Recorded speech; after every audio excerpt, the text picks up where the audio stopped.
Bienvenue dans le guide ultime de la prise de masse. Dans cette vidéo, tu auras toutes les clés pour réussir ta prise de masse. Regarde bien et applique ce que je vais te dire, car c'est la méthode que j'utilise pour mes clients. Si tu appliques les conseils que je vais te donner, tu pourras toi aussi tendre vers ce genre de transformation. Si tu ne me connais pas, je m'appelle Maxime, je suis coach en ligne et je suis également coach sportif diplômé d'État. D'ailleurs, si tu es bloqué dans l'atteinte de tes objectifs, sache que je t'offre une consultation qui nous permettra d'analyser tes problématiques, analyser ta stratégie, et je t'aiderai à définir un plan d'action précis. Le lien pour réserver est dans la description ou en DM. L'objectif de la prise de masse, il est super simple. C'est évidemment de prendre du muscle, mais également de limiter la prise de gras. Pour ça, il faut donc être patient et progressif pour éviter de devenir skinny fat. Ça m'est arrivé, je sais de quoi je parle. Si c'est ton cas, si tu es déjà skinny fat, évidemment, tu vas pas faire une prise de masse. Pars plutôt sur un déficit calorique et ensuite applique ce que je vais te dire pour réussir ta prise de masse. Comment on réussit sa prise de masse? C'est super simple. Le premier point, c'est d'avoir un bon programme. Si tu n'as pas de bon programme, c'est super simple. J'ai fait une vidéo pour t'aider à créer le tien en seulement 3 étapes. Je t'invite à la regarder et ensuite à revenir sur cette vidéo. Si tu as déjà un bon programme et que tu souhaites que je te fasse une analyse 100% gratuite, n'hésite pas à m'envoyer un DM pour que je te fasse tout ça. Le deuxième point, c'est évidemment au niveau de la nutrition et l'objectif, c'est d'avoir une bonne diète. Bonne entre guillemets, évidemment. Le but, c'est de manger clean, mais quand même se faire plaisir de temps en temps. Lorsque tu allies les deux, tu vas avoir une vraie stratégie, ce qui est l'objectif de la prise de masse. Le premier point à effectuer, c'est calculer son métabolisme. Il faut savoir combien d'énergie tu dépenses chaque jour au repos et avec ton activité physique.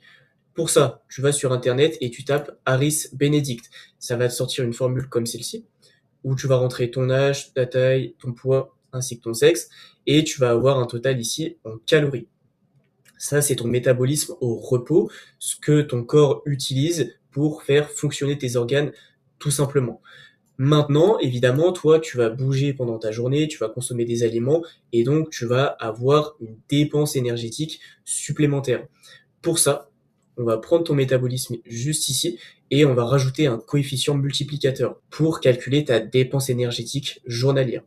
Ta dépense énergétique journalière, elle se base sur plusieurs points. Le premier, c'est évidemment l'activité physique que tu vas avoir. Ça représente un pourcentage quand même assez faible, 5 à 10% de ta dépense énergétique journalière.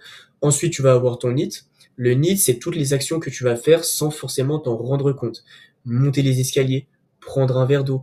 Tu vois, toutes ces petites actions mis bout à bout vont te permettre de dépenser plus d'énergie et ça va représenter environ 20 à 30% de ta dépense.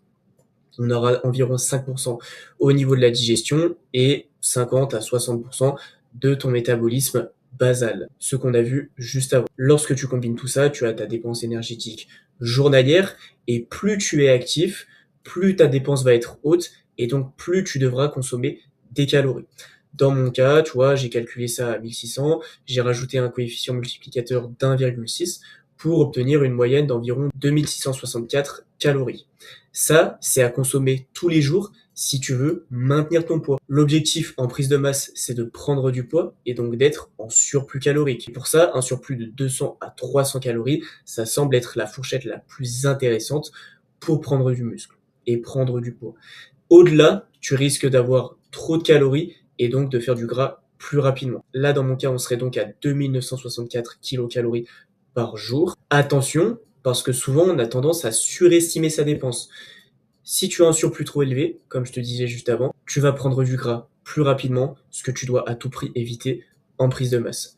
Si tu ne comptes pas tes calories, comment tu fais? Bah déjà, il n'y a aucun souci à te faire. Il y a plein de gens qui réussissent leur prise de masse sans compter leurs calories. Tu as juste à traquer ton poids de corps. Regarde l'évolution au fil des semaines, vise une augmentation de 300 à 500 grammes max par semaine et ajuste si nécessaire.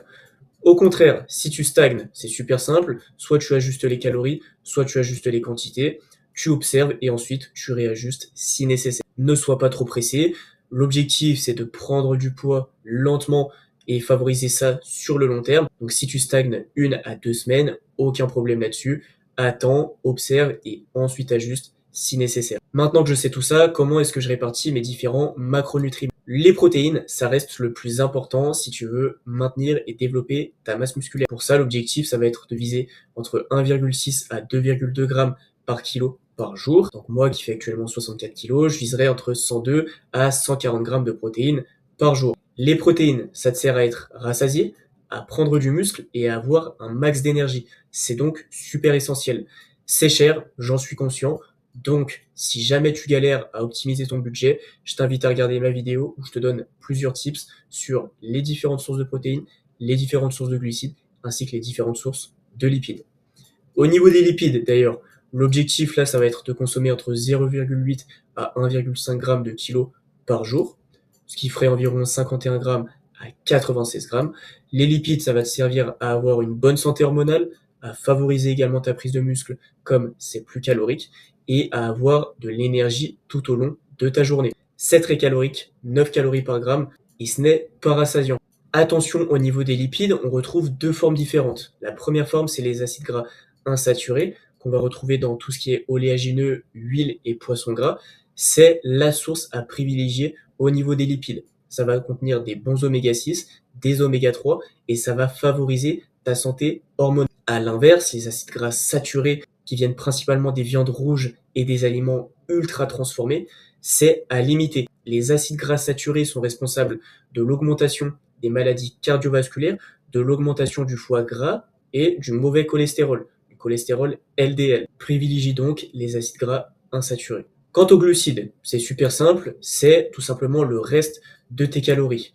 Exemple, si je consomme 2 grammes de protéines et 1 gramme de lipides, ça va donc me faire 128 grammes de protéines par jour, ce qui représentera 512 calories, 4 calories par gramme au niveau des protéines, et au niveau des lipides, ça sera environ 64 grammes par jour, ce qui représente 576 kilocalories. Je reprends tout simplement mon total du début, 2964, j'enlève mes protéines et mes lipides, et je vois qu'il me reste environ 1876 kilocalories à consommer. Tout ça, ça me fait environ 469 grammes de glucides, car les glucides, c'est comme les protéines, ça représente 4 kilocalories par gramme. Les glucides, ça va te permettre d'avoir de l'énergie, de favoriser ta récupération, et ça va également jouer sur la satiété et te permettre d'être rassasié. Tu peux ajuster évidemment les calories comme tu veux, mais pars du principe qu'il faut que tu te focuses sur les protéines, qui restent le plus essentiel pour une prise de masse. Si tu ne comptes pas tes calories, je te montre comment répartir ça visuellement. Tu as ton assiette juste ici. L'objectif, ça va être de mettre un quart de protéines, la moitié en glucides et un quart de fibres. Car oui, les fruits et légumes, c'est super important, même en prise de masse. Assure-toi d'en consommer dans l'idéal à chaque repas pour avoir assez de fibres et donc bien digérer. Tu rajoutes à ça une cuillère à soupe d'huile d'olive et tu auras assez de lipides. Tu auras une assiette qui est bien construite. Maintenant que tu sais tout ça, combien de fois tu dois manger par jour? Et ben en vérité, il n'y a pas de réponse universelle, c'est à ta guise. Tant que tu peux atteindre ton total, que tu peux performer et tu peux digérer, et ben tu peux faire entre 4 à 5 repas, collation comprise.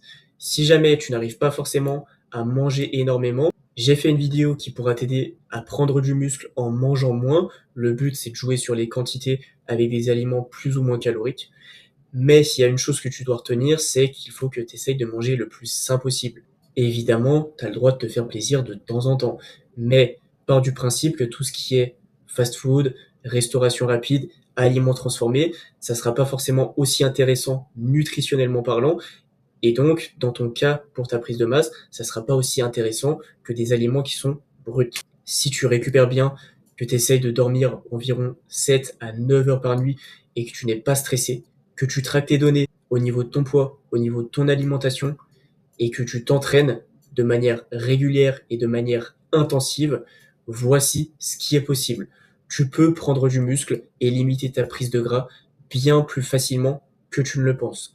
Si jamais, je te rappelle que je t'offre une consultation pour à la fois analyser tes problématiques ainsi que ta stratégie et t'aider à définir un plan d'action précis. Le lien pour réserver est dans la description ou en DM tout simplement.